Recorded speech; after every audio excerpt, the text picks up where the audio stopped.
So, hi guys. Good morning. Kaya papasok ako ng school. At nagsasayaw kami kaya ganito suot ko. So, sa mga naghihintay dyan ng vlog ko, ayan na, nag-vlog na ako.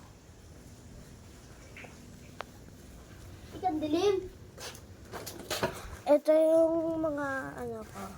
Yung nararamdaman kong masaya kasi meron na akong best friend sa school. So guys, ang ganda nito. Ganda niya. Tapos siya ay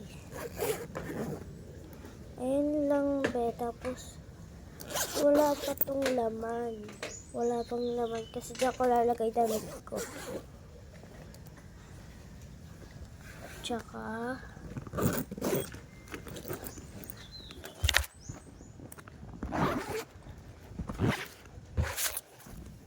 ito ang laman niya guys, puro notebook.